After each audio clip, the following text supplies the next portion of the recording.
নমস্কার বন্ধুরা, তন্মিনা রান্না করে আপনাদের সবাইকে স্বাগত। আমরা অনেকে ইঁচড় খেতে যেমন ভালোবাসি, তেমনি কিন্তু কাঁঠালের দানা খেতেও কিন্তু ভালোবাসি। তাই আপনাদের সঙ্গে কাঁঠালের দানা দিয়ে একটি ডাল রেসিপি শেয়ার করব। তাহলে আসুন দেখে নেওয়া যাক।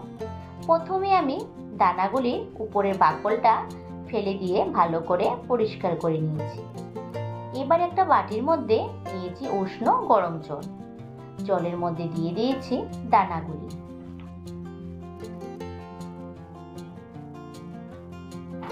এবার দিয়ে দেব 1 চামচ নুন। নুনের পরিমাণটা একটু বেশি দিতে হবে। এবার নুনটাকে ভালোভাবে মিশিয়ে দিয়েছি। দিয়ে দানাগুলিকে ঢেকে 10 থেকে 15 মিনিট রেখে দেব। এবার এই সাইডে নিয়েছি একটা কাতলা মাছের মুড়ো। আমি আগে থেকে মুড়োটাকে ভালো করে পরিষ্কার করে নিয়েছি।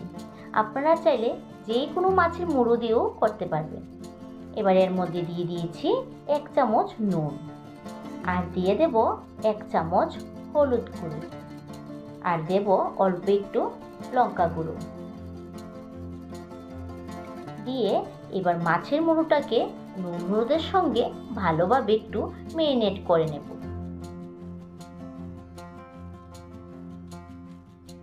মুড়োটা ভালোভাবে ম্যারিনেট করা হয়ে গিয়েছে। এবার এই সাইডে একটা কড়াই বসিয়ে দিয়েছি।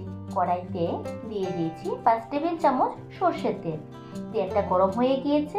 এবার মাছের মুড়োগুলো এর মধ্যে দিয়ে দিয়েছি। দিয়ে এবার ভালোভাবে ভেজে নেব।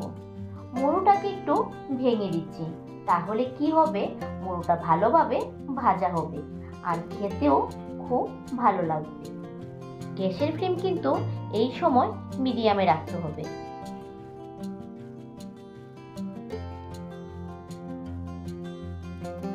দেখুন, মুড়োটা খুব সুন্দরভাবে ভাজা হয়ে গিয়েছে, একটা লালচে রং এসে গিয়েছে।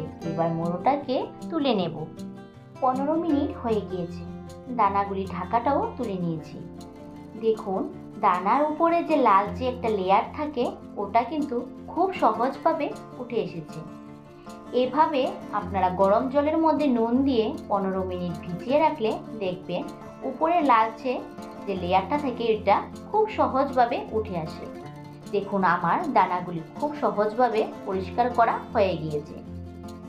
এবার একটা প্রেসার কুকার নিয়েছি। এর মধ্যে দিয়েছি দানাগুলি।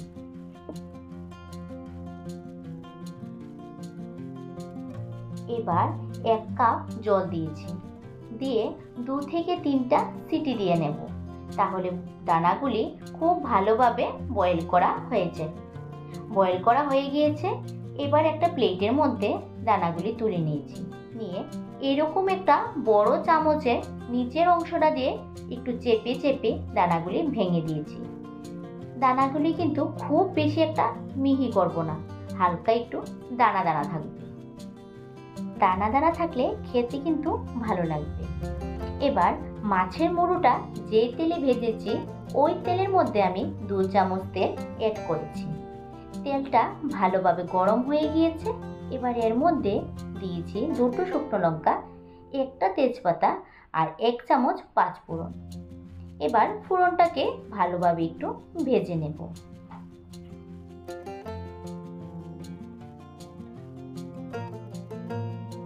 ফোড়নটা ভালোভাবে ভাজা হয়ে গিয়েছে। এবার এর মধ্যে দিয়ে দেব আদা আর কাঁচা লঙ্কার পেস্ট। এখানে 4টি কাঁচা লঙ্কা আর 1 ইঞ্চি আদার টুকরোকে আমি আগে থেকে ভালো করে পেস্ট করে নিয়েছি। এবার গ্যাসের ফ্লেমটাকে মিডিয়ামে রেখে 5 মিনিট মশলাটাকে ভালোভাবে কষিয়ে নেব।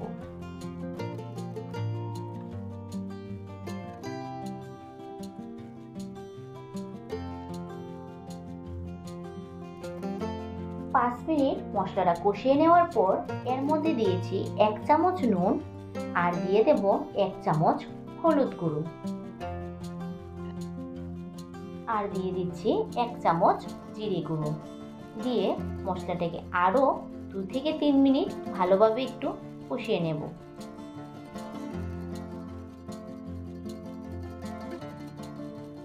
মশলাটা ভালোভাবে কষানো হয়ে গিয়েছে।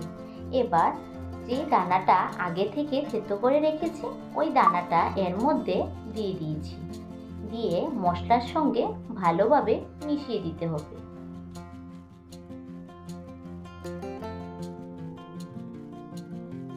এক চামচ ঝাল লঙ্কার গুঁড়ো, এটা আপনারা স্কিপও করতে পারবেন। আপনারা আপনাদের স্বাদ অনুযায়ী এখানে ঝাল ব্যবহার করবেন। এবার লঙ্কার গুঁড়োটা আমি ভালোভাবে মিশিয়ে দিয়েছি। এভাবে করে আমি 5 মিনিট ভালোভাবে এটাকে ভেজে নেব। 5 মিনিট ভেজে নেওয়ার পর এর কালারটাও কিন্তু চেঞ্জ হয়ে গিয়েছে। এবার এর মধ্যে দিয়ে দিচ্ছি 1 কাপ জল। জলটা দিয়ে ভালোভাবে এটাকে মিশিয়ে দিচ্ছি। মিশিয়ে দেওয়ার পর গ্যাসের ফ্লেমটাকে হাইতে রেখে 5 থেকে 10 মিনিট ভালোভাবে ফুটিয়ে নেব। দেখুন ডালটা ভালোভাবে ফুটে উঠে গিয়েছে। এবার আগে থেকে ভেজে রাখা মাছের মুড়োটা এর মধ্যে দিয়ে দিয়েছি।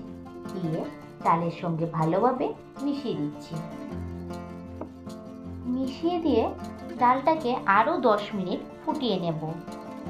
10 মিনিট ফুটিয়ে নেওয়ার পর এবার গ্যাসের ফ্লেমটাকে অফ করে দিয়েছি। এবার একটা বাটির মধ্যে ডালটাকে তুলে নিচ্ছি।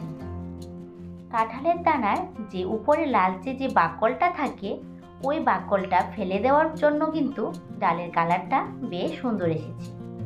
আর কাঁঠালের সিজনে যদি কাঁঠালের দানার ডাল না খেয়ে থাকেন তাহলে এর স্বাদ বুঝবেন না।